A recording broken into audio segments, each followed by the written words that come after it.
I always say there's a difference between working out and training.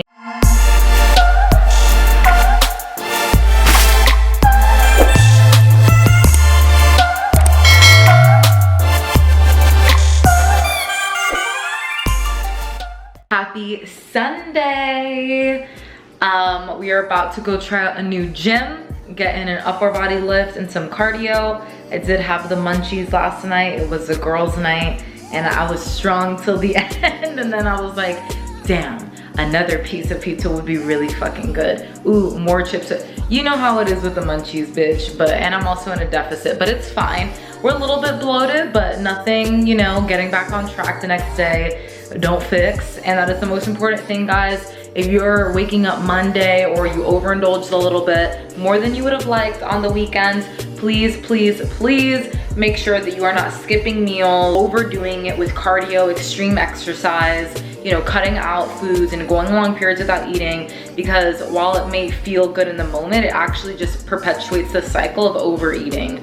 And then it just feels really difficult to kind of stop once you kind of get in that cycle. So if you do end up overindulging a little bit more than you would have liked, you feel a little bit bloated, you feel a little bleh, you know, maybe you're up a couple pounds on the scale, right? Just get right back on track, okay? Drink your water, move your body, get in a lift.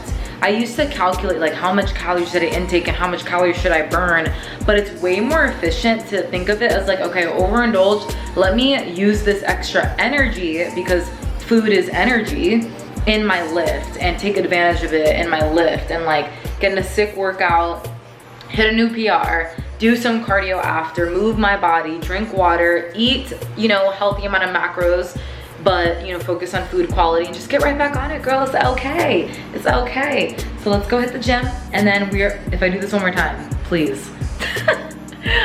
And then get groceries and do some other Sunday things, like cleaning and organizing, all the things. Right, baby?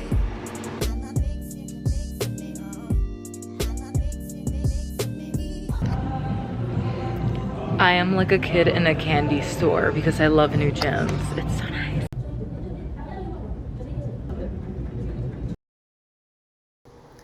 All right, y'all, we knew we had to start off this back and glute workout with some cast glute bridges. These cast glute bridges are very focused and controlled in the pelvic region, right? So you want to keep the movement you really want to keep that range of motion focused on being controlled by the hips, right? So really going through that range of motion, keeping your core tight, keeping your chin as tucked as you can, to create more of that posterior pelvic tilt in the movement. And you really just want to make sure you're pushing through your heels, just driving. That's what I kind of love about the Smith machine. There can be a big misconception that, oh, Smith machine is for beginners and like barbell is for, you know, more intermediate, but it's really not the case. Using the Smith machine can be amazing for hypertrophy training and really focusing on targeting that target muscle and applying that heavier load and intensity on that muscle. So kind of just find what works best for you. I like both. I definitely think I can push harder and heavier just doing barbell, free barbell. But the Smith machine is great to use when you really just want to isolate that contraction.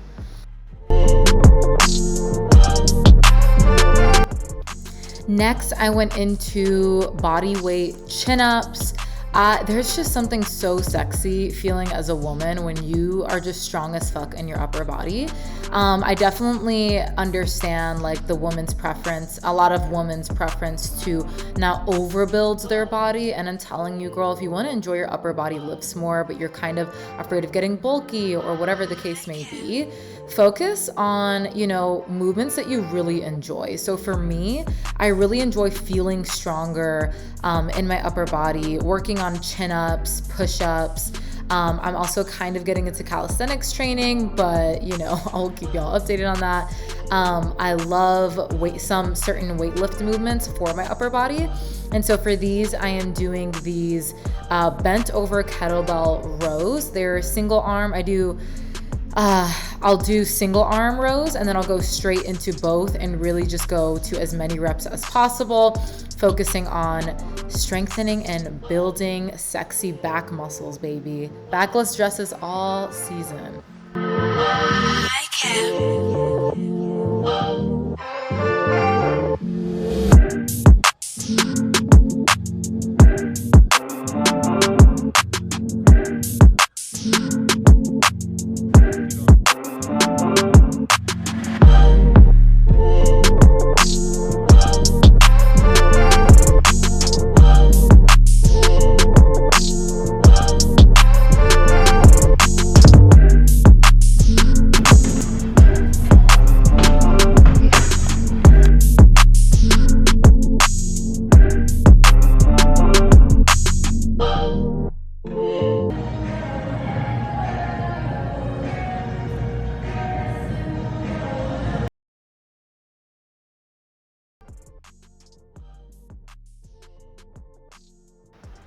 Next, we did Smith machine Romanian / stiff leg deadlifts.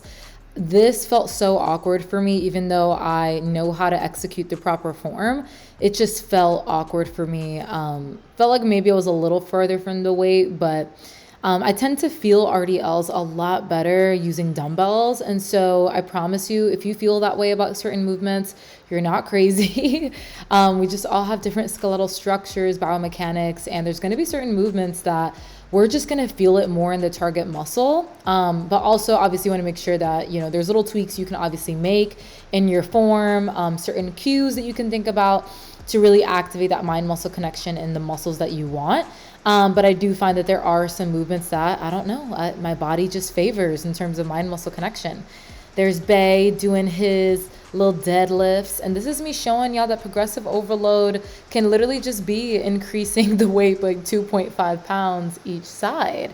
Doesn't need to be like by 20 pounds. As you can see, I did not know what he was doing in the beginning, so we had to refilm that clip. I decided to leave it in there because it's kind of funny.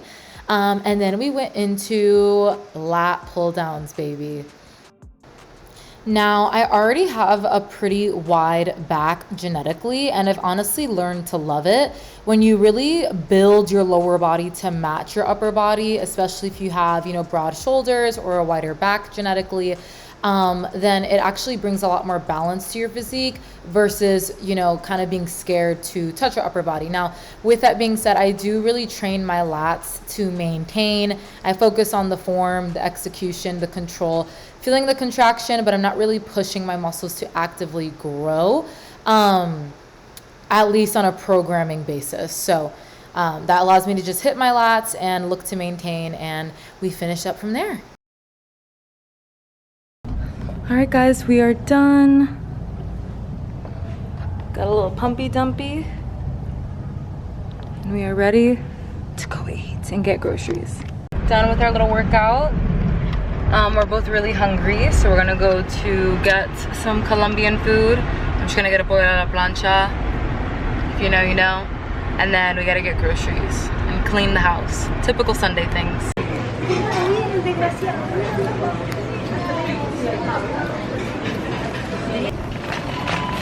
Let's go.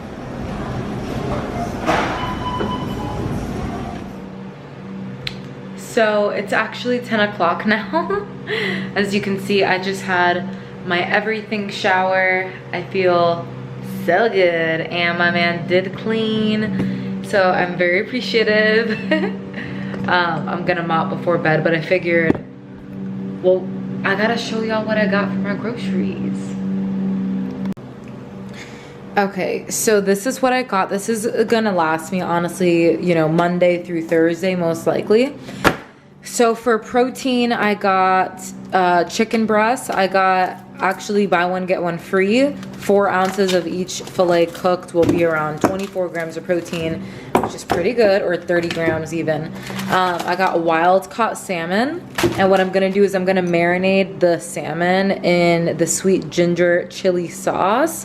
And I'm gonna do, like, you know, stir fried veggies with that. I still have to get my veggies for that though. But that's gonna be gas with like some jasmine rice. I'm gonna do chicken, rice, and beans and side house salad. That's one of my favorite meal preps. More protein. These are easy to kind of knock back to hit and support hitting your protein goal. I do like to get majority of my protein sources from actual complete protein sources. Fun fact, there's 2 different types of protein. There's complete protein sources and incomplete protein sources. Complete protein sources are usually going to be your animal-based meats, and these are the types of protein that contain all of the essential amino acids needed for recovery, building that lean muscle mass. And of course, incomplete proteins will be more of your plant-based proteins. You can still find a ton of like really good high protein sources with plant-based, but it is just a little bit more difficult because they are incomplete protein sources, meaning that they don't have they don't have all of the necessary amino acids needed for building those building blocks. And again, that's not to say that you can't build muscle as like a vegan or vegetarian. You absolutely can, for sure. It just takes a lot more, you know, strategy and creativity when it comes to that. Fun fact, I was vegan for a year. I thought that being vegan would make me healthier, but I ended up being like a junk food vegan. So yeah. Of course I got these eggs. Girl, I usually try to get pasture raised eggs, but bitch, they've been fucking upcharging on them pasture raised. So I was like, you know what, let me just give me some cage free. That'll be fine for now. I'll live.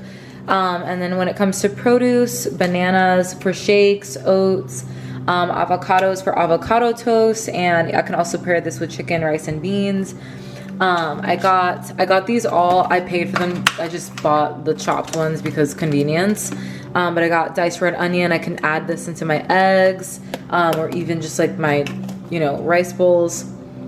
Sliced green onion and diced tomato. So perfect for eggs, just micronutrients that we can easily add to our meals. I know this doesn't seem like a lot, but honestly, the more that you kind of are like tracking your macros or tracking your protein and calories and meal prepping and like planning ahead and like learning how to meal prep and plan and make foods that you actually enjoy eating, and you just make it a habit, you make it a lifestyle, it's not as like, it doesn't take as much from you. I remember when I first started to get into meal prepping, it would take me like 4 hours and I would feel so dead after. Like I would be dead and burnt out by the second week. But that's just because I was just learning how to meal prep and cook from home and like do the planning. And so at first, yes, it's gonna feel like a lot of effort. It's gonna feel like a lot, but the more that you do it and show up for yourself in that way, the easier it does get, and the more tips and tricks that you find to make it easier, that work for your brain, your process. So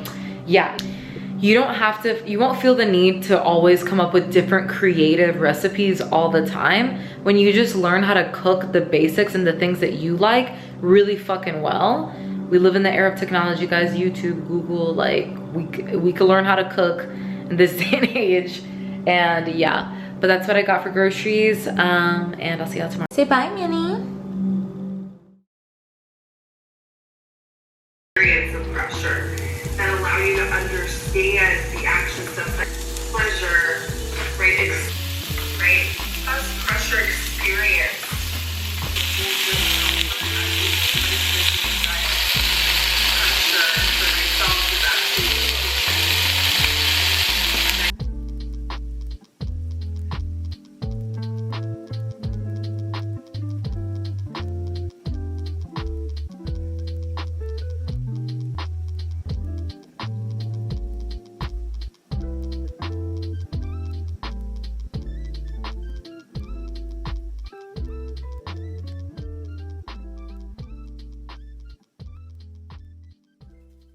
Compare, and there is importance in playing trial and error and making educated decisions around the approach that you're taking. No, because why do I sound like an AI? Is different. You can ask 10 different people what did they do to get a certain result. I sound like an AI. A lot of times that you have crash dieted over the years and gained the weight back. It's 5:05. I just spent the last couple of hours doing client work. I'm also onboarding another new soulmate client into EMBODY-HER's 101 transformation coaching program. I always get so excited when, you know, women just really take that chance on themselves to actually do the due diligence of, you know, having a big picture mindset with their health and fitness goals and creating an approach that works for them in their life and the goals that they have. So yeah, let's go on a walk and I'll see you on the next slide. Okay guys, so we are going to make this simple, short, and to the point. I feel like I can get better lighting than this. Okay, I feel like this is a little better lighting and I can just kind of chill and hang back. Okay guys, so if your goal is to recomp, and what recomp basically means is it stems from basically your body composition, okay? So our body composition is pretty much the composition of our body, right? It obviously includes, you know, bones, blood, our organs, muscle tissue, and all of that. But when we're really talking about aesthetics and really just wanting to reduce body fat and build lean muscle mass, we're really just talking about those two main sources of tissue, adipose tissue being body fat and lean muscle mass, okay?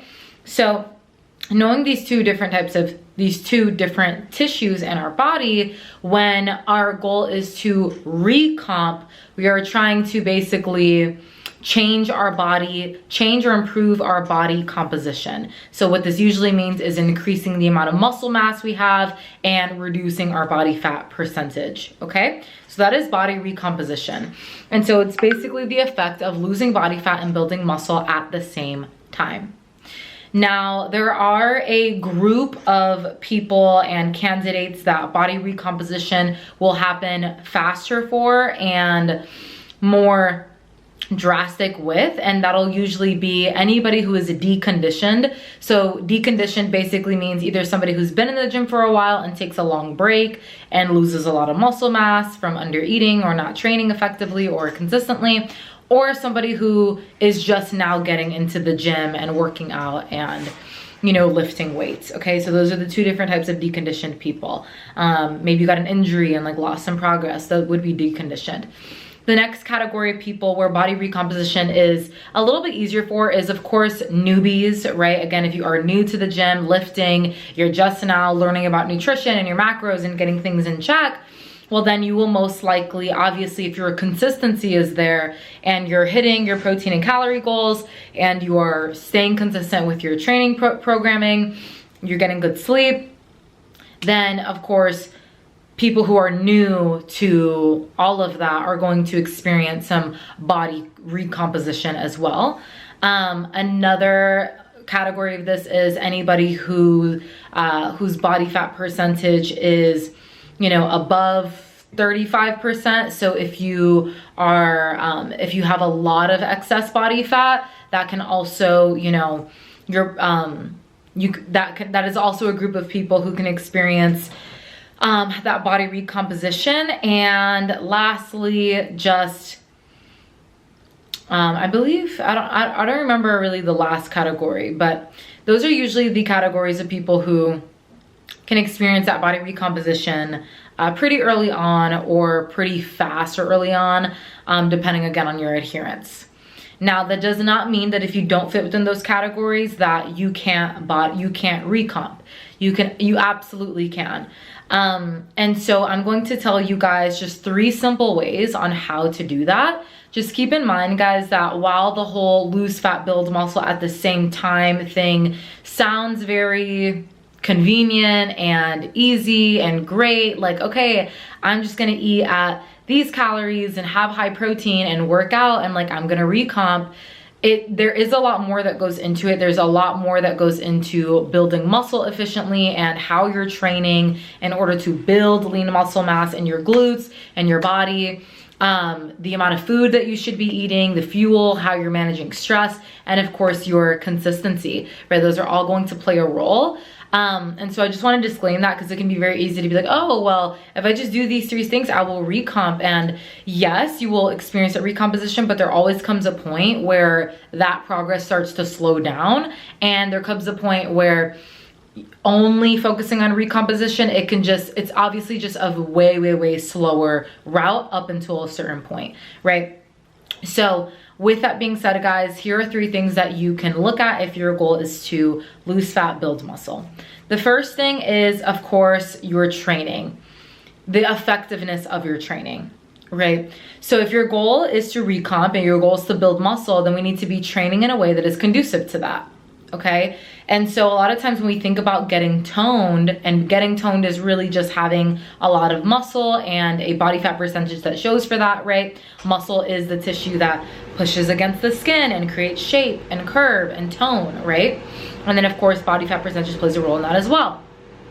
It can be really easy to kind of, you know, I mean, when I used to want to get toned, I would do a lot of circuit training or like Orange Theory type workouts or F45 and like doing a lot of like body weight circuit type stuff, some weights mainly for lower body. And I did get toned initially, but like I wasn't actually building muscle mass, like actual muscle mass. I was burning a lot of calories, and so because of that, I was in a deficit, which made me look leaner to the eye, but I wasn't really building a lot of new lean muscle mass outside of my initial newbie gains. When we want to build lean muscle mass and train in a way that is conducive for that, we need to be following a hypertrophy training program. Okay, hypertrophy literally means the growth of the muscle cell, and so this type of resistance or weight training is going to be conducive to building new muscle tissue through taking the target muscle through a full range of motion and applying obviously a load that is heavy enough to apply that tension, and then using progressive overload, which is an approach when it comes to your hypertrophy or strength training, where we are looking to every week, we are sticking to the main our main compound lifts, those main movements for, you know, a certain period of time, and we're focusing on progressing either in increasing the weight or increasing our repetitions or improving our form, slowing down the tempo, controlling it better, having better execution. There's so many ways we can apply progressive overload, and so that would be the type of training that is conducive to building muscle. I would say there's a difference between working out and training to build lean muscle mass, get stronger, and that requires a certain approach. So training efficiency, are you following a program? Are you tracking your weights and your reps and tracking your progress? Are you learning more how to apply that tension? A lot of you guys, if you're beginners in the gym, you don't even need to be doing, like, you don't even need to be increasing a weight a ton, right? You really just want to focus on your form, your mind muscle connection, really learning the movement, playing trial and error with different movements.